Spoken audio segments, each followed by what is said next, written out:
E eis que alguém, aproximando-se, lhe perguntou: Mestre, que farei eu de bom para alcançar a vida eterna? Respondeu-lhe Jesus: Por que me perguntas acerca do que é bom? Bom só existe um. Se queres, porém, entrar na vida, guarda os mandamentos. E ele lhe perguntou: Quais? Respondeu Jesus: Não matarás, não adulterarás, não furtarás, não dirás falso testemunho, honra teu pai e a tua mãe, e amarás o teu próximo como a ti mesmo.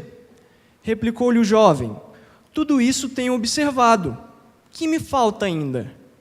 Disse-lhe Jesus: Se queres ser perfeito, vai, vende os teus bens, dá aos pobres e terás um tesouro no céu. Depois vem e segue-me. Tendo, porém, o jovem ouvido esta palavra, retirou-se triste, por ser dono de muitas propriedades.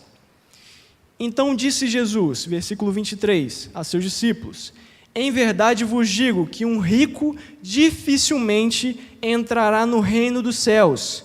E ainda vos digo que é mais fácil passar um camelo pelo fundo de uma agulha do que entrar um rico no reino de Deus.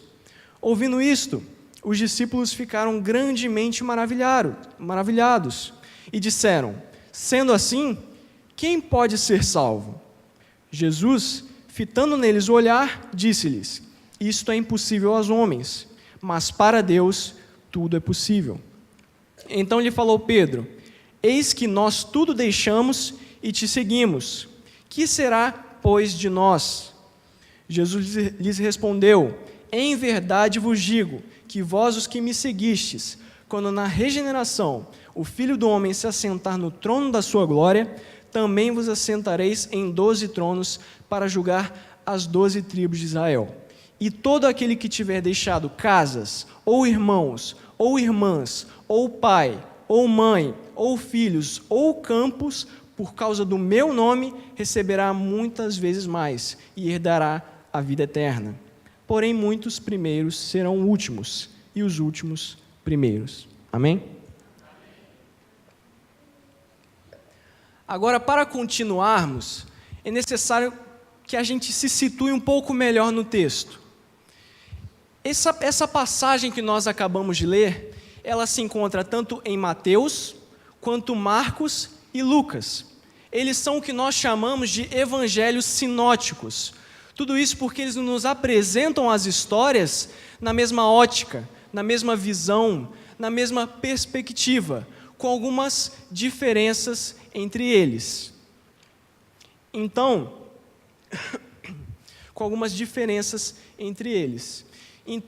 o que acontece é que desses três, o único que estava presente nessa passagem era Mateus. Mateus foi a única testemunha ocular.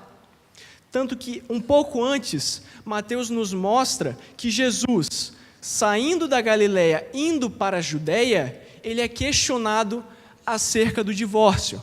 Então vai Jesus, responde sobre o divórcio, então trazem até ele algumas crianças, para que Jesus impusesse as mãos sobre essas crianças e ele orasse por elas. Nisso chega o jovem, como a gente acabou de ler, e faz a grande pergunta: Mestre, o que devo fazer para obter a vida eterna?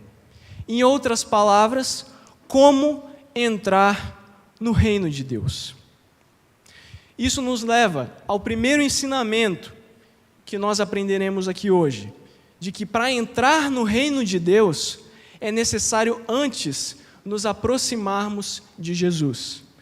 Leia comigo, a partir do versículo 16. E eis que alguém, aproximando-se, lhe perguntou: Mestre, que farei eu de bom para alcançar a vida eterna? Então o texto nos mostra que antes de tudo, antes de fazer qualquer coisa, antes de tomar qualquer decisão, este jovem, ele se aproxima de Jesus Cristo. Ele percebe a presença de Jesus, ele ouve a voz de Jesus, então decide se aproximar. E não é nada diferente da gente. Quando nós vemos alguns visitantes chegando na igreja, alguma pessoa nova, quando chega alguma pessoa nova no seu trabalho, seja onde for, quando chega uma pessoa nova na sua escola, na sua faculdade, e você quer conhecer essa pessoa, você quer fazer parte da amizade dessa pessoa, antes de tudo, o que você faz é se aproximar dessa pessoa. Isso me faz lembrar da minha experiência de aproximação com Jesus Cristo. Era uma vez um jovem Fernando, de 15 anos de idade, muito menos rabugento do que eu sou hoje. Graças a Deus. Mas o que acontece? Toda semana, todo domingo, minha mãe, apelidada carinhosamente de Dona Glorinha, me chamava para ir no culto. Fernando, vamos ao culto. Fernando, você quer ir na igreja hoje? Então, para mim, eu percebia a presença de Jesus, eu ouvia a voz de Jesus, só que eu não decidia me aproximar dele. Por muito tempo eu não decidi me aproximar de Jesus Cristo. Por muito tempo eu me afastava, por muito tempo eu ignorava a voz dele. Até que um dia, Fernando na sua sala, e chega a irmã do Fernando até ele. E minha irmã faz a seguinte pergunta para mim: Fernando, você quer ler a Bíblia comigo? Nesse momento, mais uma vez, eu percebi a presença de Jesus na minha frente. Mais uma vez, eu ouvi a voz dele. Só que dessa vez, eu fui como esse jovem. Dessa vez, eu decidi me aproximar. E meus irmãos, com certeza, se eu não tivesse me aproximado, eu não estaria aqui hoje. E eu nem sei onde eu estaria, somente Deus saberia. Então, para entrar no reino de Deus, é necessário, antes de tudo, se aproximar. Toda oportunidade que você vê na sua frente de se aproximar de Jesus Cristo, você agarra essa oportunidade? Você se aproxima? Você tem sido a minha mãe ou a minha irmã para outra pessoa? Você tem aproximado outra pessoa de Jesus Cristo? Se não, experimenta. Vai mudar a sua vida. Isso nos leva ao segundo ensinamento que nós aprenderemos hoje, de que para entrar no reino de Deus é necessário obedecer a Jesus. Leia comigo a partir do versículo 17. Respondeu-lhe Jesus: por que me perguntas acerca do que é bom? Bom só existe um. Se queres, porém, entrar na vida, guarda os mandamentos. E ele lhe perguntou: quais? Respondeu Jesus: não matarás, não adulterarás, não furtarás, não dirás falso testemunho, honra teu pai e a tua mãe e amarás o próximo como a ti mesmo. Amém? Amém ou não amém? Amém. Então, meu querido, meu amado, se você quer entrar no reino de Deus, é necessário que você obedeça ao rei deste reino. E sabe como que você vai obedecer a este rei? Guardando os seus mandamentos. E esses mandamentos, o texto já nos mostra quais: não matarás, não adulterarás, não furtarás, honra teu pai e a tua mãe, não dirás falso testemunho e ama ao teu próximo como a ti mesmo. O curioso é que todos esses mandamentos são o que nós chamamos de mandamentos horizontais. Nós temos sim os mandamentos verticais, mandamentos relacionados a Deus, e nós temos também os mandamentos horizontais, aqueles que são relacionados ao nosso próximo. Quais são eles? Mais uma vez: não matarás, não furtarás, não adulterarás, não dirás falso testemunho, honra teu pai e a tua mãe e não cobiçarás. Nós vemos no texto que este último foi substituído por amar ao próximo, nos trazendo a ideia, nos trazendo o entendimento de que todos esses mandamentos se resumem em um só, se resumem em amar ao próximo. Porque quem ama não rouba alguém aí fora. Quem ama não mata o seu amiguinho que está aí do lado. Quem ama não fica olhando a mulher dos outros, não trai a própria mulher, não trai o próprio marido. Quem ama honra o pai e a mãe. Tudo se resume em amar ao próximo. E vocês sabem onde que eu consigo perceber, que eu consigo ver esse amor ao próximo na minha vida? Na minha namorada. Quando nós vamos sair para lanchar, e acredite, apesar de eu ser magrinho, a gente come bastante. Tá? Então, toda vez que a gente vai sair para comer alguma coisa, vai lanchar, e sobra aquele resto de comida, ela pede para embrulhar para dar para o morador de rua.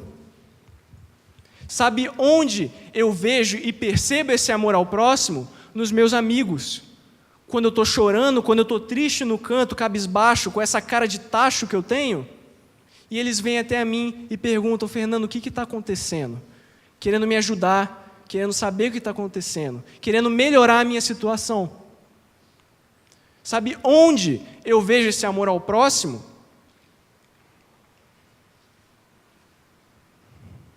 Aqui. Quando eu ouço a palavra de Deus, eu vejo esse amor ao próximo.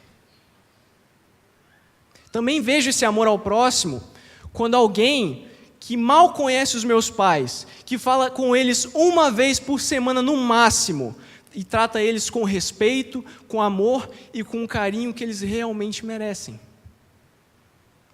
Agora, vocês sabem onde eu não percebo esse amor ao próximo? Onde eu não vejo esse amor ao próximo? Em mim, quando eu saio para comer com a minha namorada e eu mal me importo o que vai acontecer com o morador de rua. Mal me importo se ele está com fome, mal me importo se ele está com frio, mal me importo se ele precisa de Jesus na vida dele. Sabe onde que eu não vejo esse amor ao próximo? Em mim, quando eu vejo um amigo meu chorando do meu lado e eu não movo nem o meu dedo para saber o que está acontecendo com ele. Sabe onde eu vejo esse amor a falta desse amor ao próximo? Quando alguém que mal conhece os meus pais, que no máximo fala um dia por semana com eles, trata eles com respeito, amor e carinho, e o máximo que eu consigo fazer é tratar eles com ignorância. Nada diferente de você, né? Você não faz esse tipo de coisa. Você é perfeito. Então, meu querido, para você entrar no reino de Deus, é necessário que você obedeça a esse rei. É necessário que você ame ao seu próximo. Você tem amado ao seu próximo? Você tem obedecido a Jesus? Se a resposta é não, está na hora de tomar uma atitude. Amém? Isso nos leva ao terceiro ensinamento que nós aprenderemos aqui hoje. Que para entrar no reino de Deus é necessário renunciar a outros reinos. Acompanhe comigo a partir do versículo 20. Replicou-lhe o jovem: tudo isso tenho observado. Que me falta ainda? Disse-lhe Jesus: se queres ser perfeito, vai, vende os teus bens, dá aos pobres e terás um tesouro no céu. Depois vem e segue-me. Tendo, porém, o jovem ouvido esta palavra, retirou-se triste, por ser dono de muitas propriedades. Versículo 23. Então disse Jesus aos seus discípulos: em verdade vos digo que um rico dificilmente entrará no reino dos céus. E ainda vos digo que é mais fácil passar um camelo pelo fundo de uma agulha do que entrar um rico no reino de Deus. Então nós vemos aqui, meus amados, que este jovem, ele acreditava ser possível cumprir toda a lei de Deus perfeitamente. E até mesmo naquele tempo era comum de se acreditar que alguém conseguiria cumprir completamente essa lei, sendo que nós sabemos que não é possível. Tanto que ele pergunta: tá, isso eu já faço, o que me falta agora fazer? Então Jesus chega e fala para ele: renuncia às suas riquezas, dá tudo aos pobres, me segue. Tudo porque ele colocava as riquezas dele acima do amor ao próximo. Ele colocava as riquezas dele acima de Deus. E qualquer coisa que você coloca acima de Deus, essa coisa vira o seu Deus. E, consequentemente, você serve a outro reino. Então, sim, você pode estar fazendo um por todos, todos pelo reino, mas não pelo reino de Deus. Tanto que o texto nos mostra da impossibilidade que existe de alguém que serve a outros reinos entrar no reino de Deus. Leia comigo novamente no versículo 23 em diante. Então, disse Jesus a seus discípulos: em verdade vos digo que um rico dificilmente entrará no reino dos céus.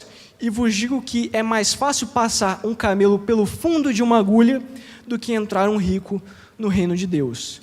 Meus amados, essa expressão, é mais fácil passar um camelo pelo fundo de uma agulha, é uma expressão que nos mostra impossibilidade de alguma coisa acontecer. Essa expressão, ela tem origem persa, só que ao invés de usar camelos, eles usavam elefantes, porque era o maior animal no local. Então eles falavam o seguinte: é mais fácil um elefante passar no fundo de uma agulha do que tal coisa acontecer. Trazendo isso para os judeus, é mais fácil um camelo passar no fundo de uma agulha do que tal coisa acontecer. Tudo porque eles não tinham elefantes lá, eles tinham camelos. Então essa expressão nos mostra a impossibilidade que existe de alguém que serve a outros reinos de entrar no reino de Deus. E você, meu querido? Você tem servido ao reino de Deus? Você tem certeza que é o reino de Deus? A que reino que você tem que renunciar? O que você colocou no lugar de Deus que você tem que renunciar? É o seu trabalho? São os seus amigos? É sexo, pornografia, droga? É o seu próprio eu? Não precisa me responder. É para você refletir. Amém?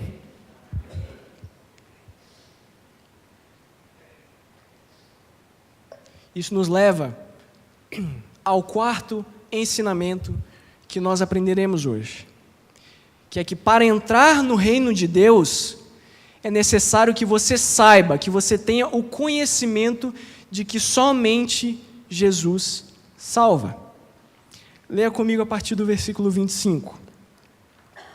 Ouvindo isto, os discípulos ficaram grandemente maravilhados e disseram: sendo assim, quem pode ser salvo? Jesus, fitando neles o olhar, disse-lhes: isto é impossível aos homens, mas para Deus tudo é possível.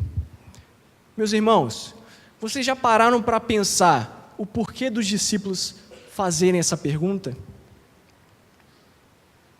Tudo isso é porque naquela época era comum de se acreditar de que as pessoas ricas, as pessoas que possuíam riquezas, tinham mais chances de irem para o céu. Porque a riqueza era uma espécie de aprovação de Deus, porque ele podia dar mais esmolas, ele podia comprar um holocausto, um sacrifício melhor, ele tinha vários privilégios de pessoas ricas. Então, os discípulos, ao ouvirem isso, o que está escrito aqui no versículo 24, ainda vos digo que é mais fácil passar um camelo pelo fundo de uma agulha do que entrar um rico no reino de Deus. Quando eles ouviram isso, eles ficaram maravilhados, porque, se um rico que tem mais chance de entrar no reino de Deus é praticamente impossível, então quem consegue se salvar? Então Jesus vira e responde: para os homens, para nós é impossível, mas para Deus é possível. Amém?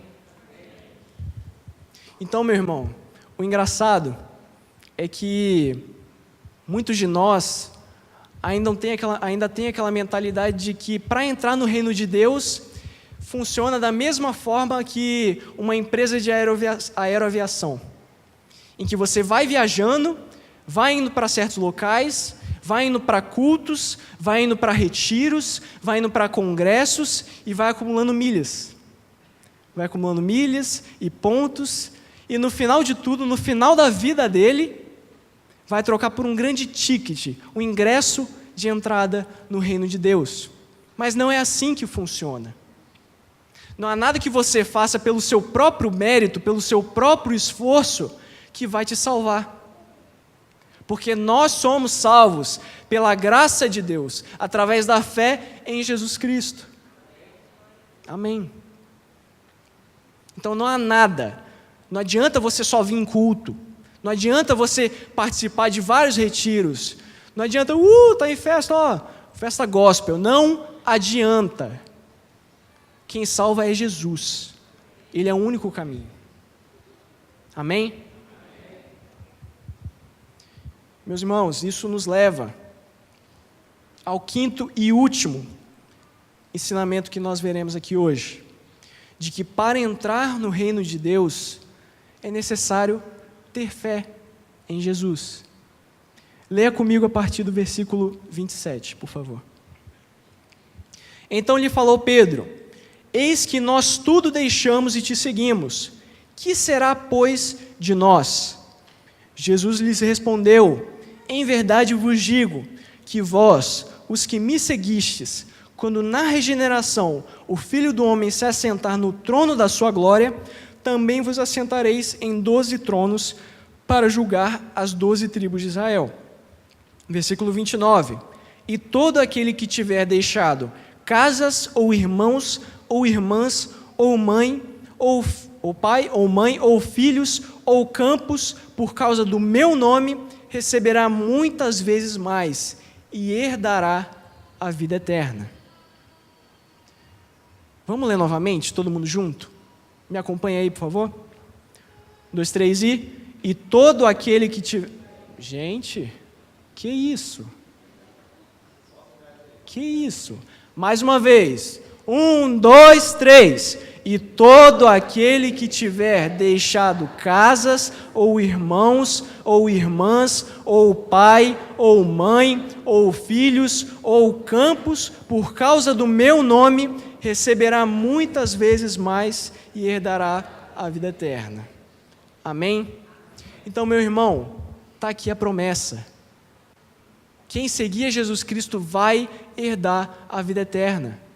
Só que você só entra no reino de Deus, você só participa desse reino, se você tem fé no Rei. Como é que você vai entrar se você não acredita no Rei?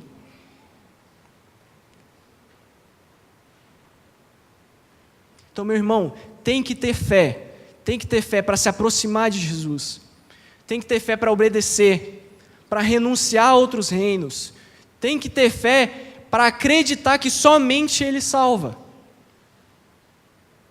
Tem que ter fé, meu irmão. Sem fé nós não vamos a lugar nenhum.